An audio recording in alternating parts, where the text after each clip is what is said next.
The story opens with a vivid description of a rural village nestled at the edge of a lush forest, where the air is thick with the scent of rain-soaked earth and wildflowers. The village is small, with humble, thatched roof huts and narrow, winding paths. People go about their day quietly, but there's a sense of community. Everyone knows each other, and news travels fast. The setting feels timeless, with traditional customs and values, giving readers the impression they're stepping back to a simpler era, where tales like this one are shared around a crackling fire. The protagonist, Amara, is a young girl with big, curious eyes and a quiet demeanor. She has an old, tattered dress and worn sandals, hinting at her modest background. She's often seen carrying books or sketching in the sand with a stick, lost in her own world. Amara is shy and misunderstood by her peers at the village school. Her clothes and withdrawn nature make her a target for teasing, yet she carries a mysterious air. She hides a rare talent for drawing intricate designs, which she only shares with the wildflowers and birds as she draws by the riverbanks, away from prying eyes. Although she appears quiet, Amara's heart holds dreams and resilience. She longs for connection and acceptance, but finds it difficult to open up due to her past experiences with judgment. Readers learn about Amara's daily struggles and her internal conflict. Her peers, particularly a group of wealthier students, often taunt her for her poverty, calling her names and excluding her from school activities. Despite this, she doesn't retaliate or complain. Instead, she spends her time observing nature and finding beauty in simplicity, a quality that makes her unique. Amara's struggle to fit in and her hidden talent create empathy, as readers sense there's more to her than meets the eye, a quality waiting to be uncovered. Amara's family is one of the poorest in the village. Her mother passed away when she was young, leaving her father, a humble craftsman, to raise her. Despite his best efforts, her father struggles to make ends meet. Though life is difficult, Amara's father teaches her to find beauty in small things. He tells her stories about people who faced hardships but remained true to themselves, planting the seeds of resilience in her heart. The villagers, however, see Amara and her father as outcasts. Her family's poverty sets her apart, and she grows up with a quiet determination to prove that her worth goes beyond material things. Amara's mother was an artist, and she left behind a small sketchbook filled with drawings of the village, animals, and nature. This sketchbook becomes Amara's treasure, a reminder of her mother's gentle spirit. Inspired by her mother, Amara finds solace in drawing, but she keeps this talent hidden from others. She's afraid that if people knew, they would mock her work, or worse, destroy the few precious drawings she has. Every evening, when the world around her falls quiet, Amara sneaks away to a hidden spot by the riverbank. Here, under the moonlight, she sketches the beauty she sees: trees, birds, flowers, losing herself in the peacefulness of her art. At school, Amara is bullied by a group of wealthier students led by a girl named Lena. Lena comes from a prominent family, and she often looks down on Amara's worn clothes and quiet nature. With her friends, Lena makes cruel comments about Amara's poverty-stricken life and mocks her for always sitting alone. The constant ridicule stings, but Amara tries to ignore it, knowing her father taught her to be strong. Yet, there are days when the harsh words get to her, filling her with doubt and sadness. Despite her pain, Amara never retaliates or speaks ill of her bullies. Instead, she channels her emotions into her art, her silent refuge. Deep down, Amara wishes she could be accepted by her peers, not for her family's wealth or status, but for who she truly is. She dreams of a day when she could share her art openly and feel valued, but her fears and insecurities keep her from reaching out. She's torn between wanting to hide her talent and yearning for a place where she can express herself without judgment. This internal struggle drives her character, making readers feel her quiet resilience and empathy. One evening, as Amara sits by her secret spot by the riverbank, sketching a pair of birds, she hears a soft rustling behind her. Startled, she turns around and finds a young boy named Kofi standing there, watching her with wide, curious eyes. Kofi is new to the village, having recently moved there to live with his grandmother. Unlike the other village kids, he isn't wealthy. He's dressed simply, with a warm, friendly smile that immediately puts Amara at ease. Kofi is captivated by Amara's drawings, and without hesitation he exclaims, "These are beautiful! You should show everyone!" His sincerity takes Amara by surprise. No one has ever praised her art before, and for a moment she's unsure how to respond. Amara's cheeks flush with both embarrassment and gratitude. She quickly hides her sketchbook, mumbling about how it's just a silly hobby. But Kofi's eyes light up, and he insists that her work is far from silly. Over the next few days, Kofi keeps visiting Amara by the river, each time asking to see more of her sketches. With his gentle nature and genuine interest, he gradually coaxes her out of her shell. Slowly, Amara begins to trust him, showing him drawings she's never shown anyone. Kofi becomes a source of encouragement, constantly telling her, "One day, people will see you for who you really are, Amara. Don't hide your gift." His words start to spark a small hope within her that perhaps her art has value beyond what she ever imagined. As they spend more time together, Amara learns that Kofi, too, has felt the sting of judgment. He reveals that back in his old village, people made fun of him for being different, for seeing the world in a way others didn't understand. This shared experience of feeling misunderstood binds them, and a friendship blossoms. Kofi's optimism and kindness begin to melt away Amara's insecurities, and for the first time, she feels she has someone who genuinely believes in her. Kofi is also humorous, often lightening the mood with his jokes and playful teasing, helping Amara forget her troubles, if only for a while. He once tells her, "If anyone ever laughs at your art, just say it's too beautiful for their eyes." Amara laughs, feeling a warmth in her heart that she hasn't felt in years. Kofi's humor is matched with quiet wisdom, as he often shares stories from his grandmother, who taught him that true beauty and worth come from within, not from wealth or appearances. These stories resonate deeply with Amara, helping her view herself and her talent in a new light. With Kofi's friendship and encouragement, Amara's self-confidence slowly grows.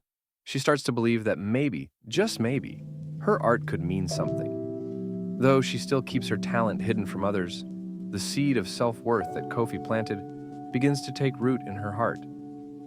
This quiet shift marks a significant turning point in Amara's life, setting her on a path of self-acceptance. Kofi's support will soon become the foundation she relies on as she faces the challenges ahead.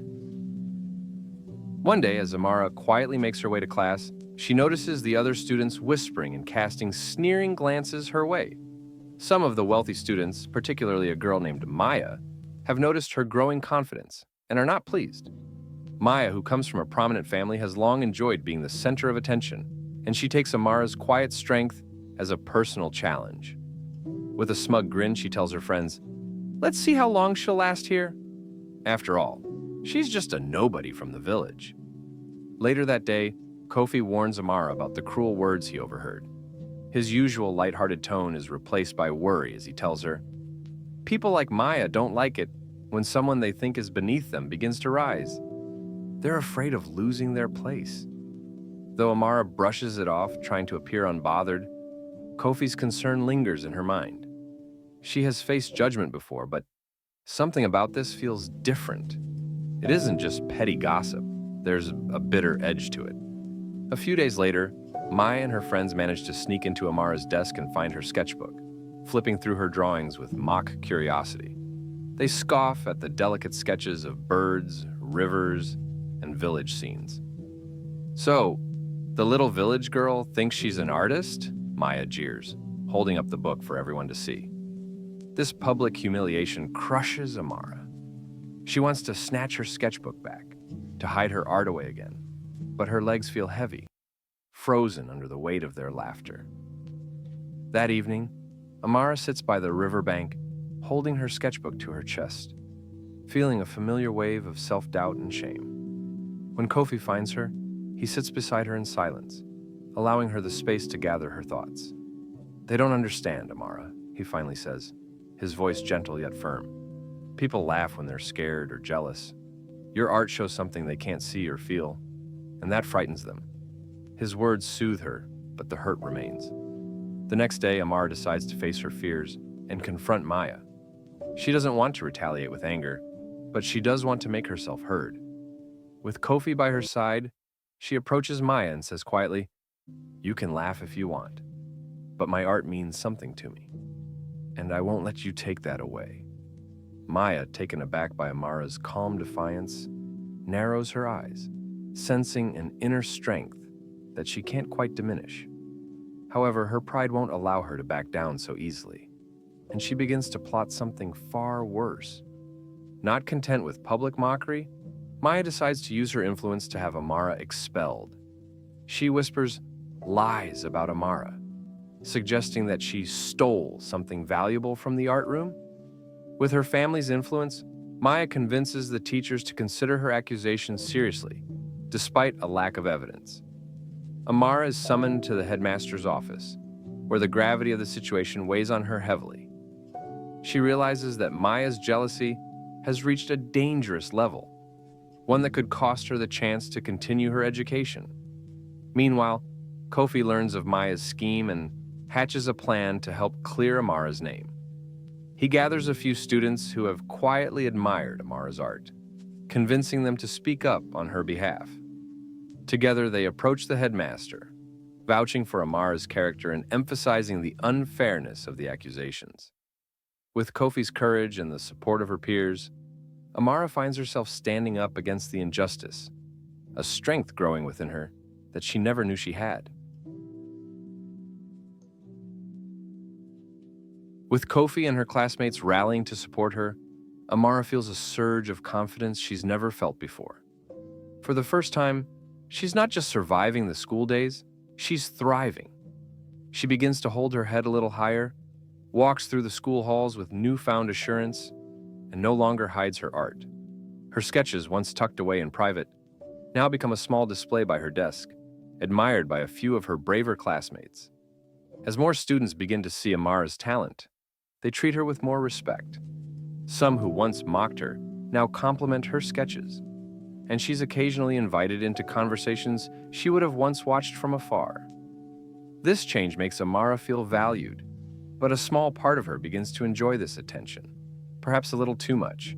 She starts to feel that she no longer needs Kofi's advice and encouragement as much.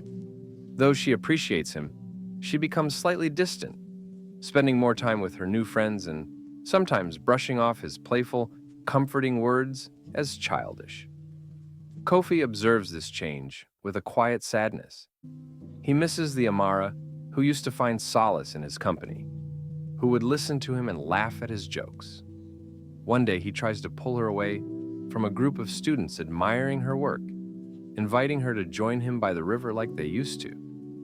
Amara, caught up in her newfound popularity, hesitates.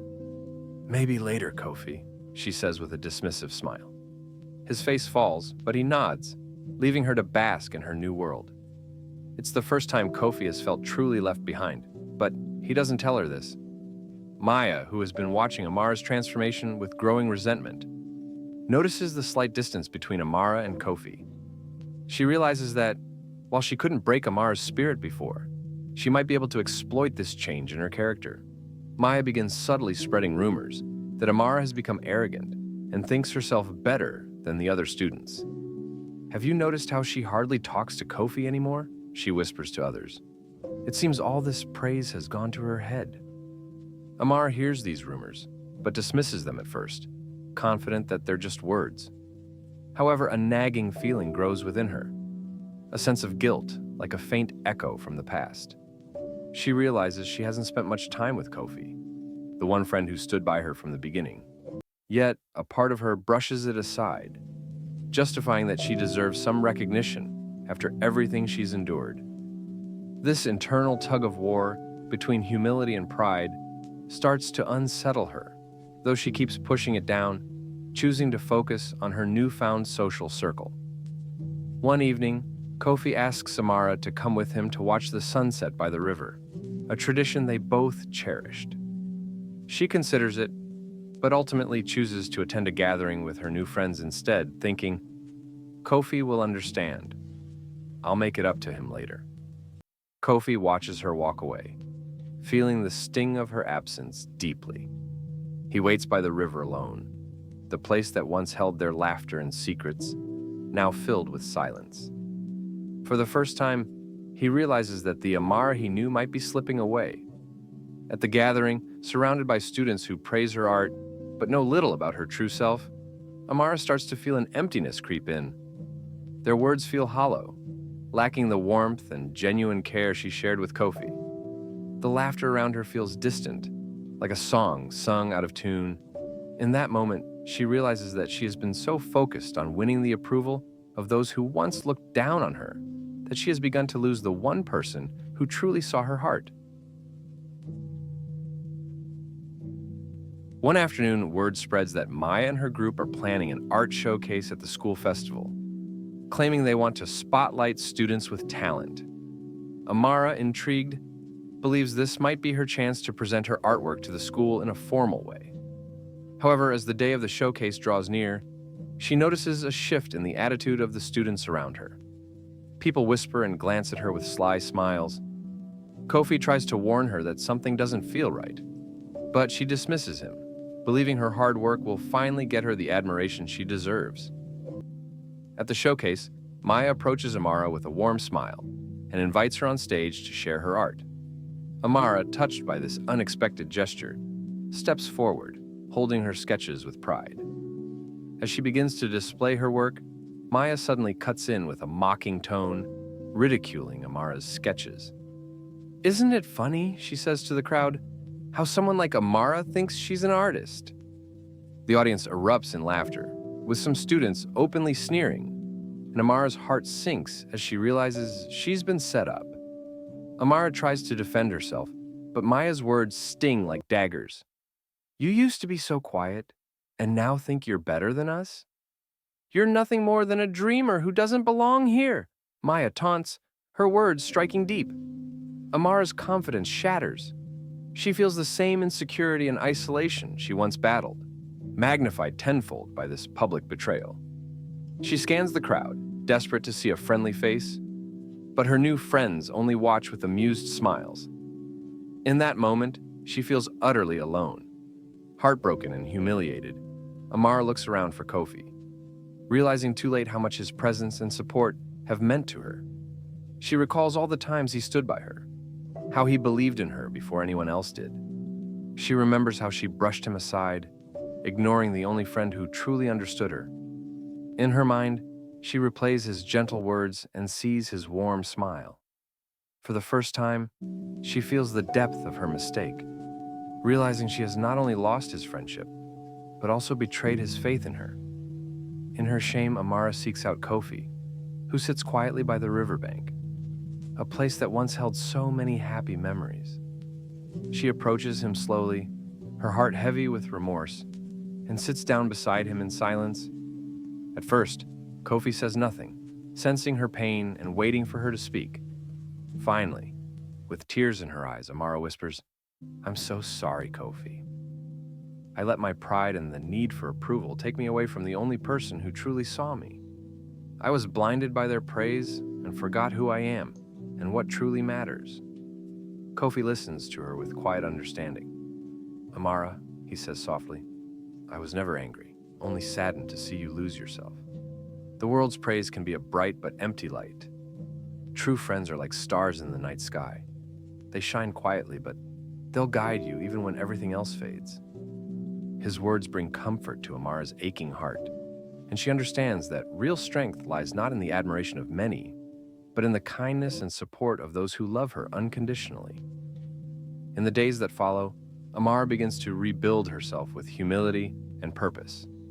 She no longer seeks the approval of those who once mocked her, but instead pours her heart into her art, creating for the joy and solace it brings her.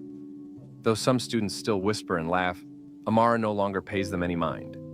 She realizes that true happiness lies in accepting herself, and she draws strength from the unwavering friendship of Kofi, whose presence reminds her of her own worth. After her painful experience, Amara returns to her art with a renewed purpose. This time, she creates not for approval, but for herself. Each brushstroke, each pencil line, is now a testament to her resilience and self-worth. She begins to draw from her heart, pouring her true feelings into her sketches, her love for nature, the quiet beauty she sees in everyday moments, and the warmth of true friendship. These new pieces are more expressive than anything she's created before, capturing the depth of her journey. Amara no longer craves the praise of those around her. She finds solace in her work, comforted by the knowledge that she is no longer trying to prove herself to anyone. Her art becomes her safe haven, a place where she can be entirely herself without judgment. Though some students still whisper or laugh as she walks through the school halls, she walks with quiet confidence. She knows now that their approval is hollow, and she is content with the peace that comes from within. Seeing Amara's renewed joy, Kofi offers her gentle words of encouragement, reminding her that the only approval she needs is her own. You don't have to be anyone else to be great, Amara. Just be you. That's more than enough. Touched by his unwavering support, she realizes the depth of Kofi's friendship. She's filled with gratitude for having someone in her life who stood by her even when she had faltered. Her respect and affection for him deepen, and their friendship becomes even stronger. As Amara's genuine, unpretentious confidence grows, even Maya begins to notice the change. One day, she finds Amara painting alone by the river, her face peaceful and content. Curious Maya approaches, feeling an unfamiliar pang of admiration. She hesitates before speaking. You know, I used to think you were trying too hard, but I see now that you're just yourself. Though Maya doesn't apologize outright, her words are a small gesture of acknowledgement, a subtle truce between them. Amara looks at Maya, her heart filled with understanding. She nods, offering a small smile, silently forgiving her former bully. In that moment, Amara realizes that holding grudges only keeps her tied to the past, and she has moved on to something better, self-respect and inner peace. She chooses to let go of the bitterness and simply continue on her path, grateful for the lessons she has learned. As the year progresses, the school holds another art festival. This time, Amara doesn't enter to seek validation. She joins because she wants to share her art's beauty with others, letting it stand as a reflection of her journey. Her work captivates everyone, but now the admiration feels different. She no longer basks in it. Instead, she sees it as a bonus, a pleasant surprise that doesn't define her worth. Her art resonates deeply with those who view it, as they sense the honesty and resilience in each piece. By the end of her journey, Amara learns that true fulfillment doesn't come from the fleeting praise of others, but from accepting oneself and cherishing those who see your worth, even when no one else does. She understands that the world's approval is like a mirage, beautiful but empty if it isn't grounded in authenticity. Amara's story becomes a quiet reminder to everyone around her that real friends like Kofi are rare and precious, and self-worth comes from within. As the story draws to a close, we invite listeners to reflect on the value of true friendship and self-acceptance. Have you ever sought the approval of others only to find it wasn't what you needed? Remember, sometimes the quietest friend is the truest one.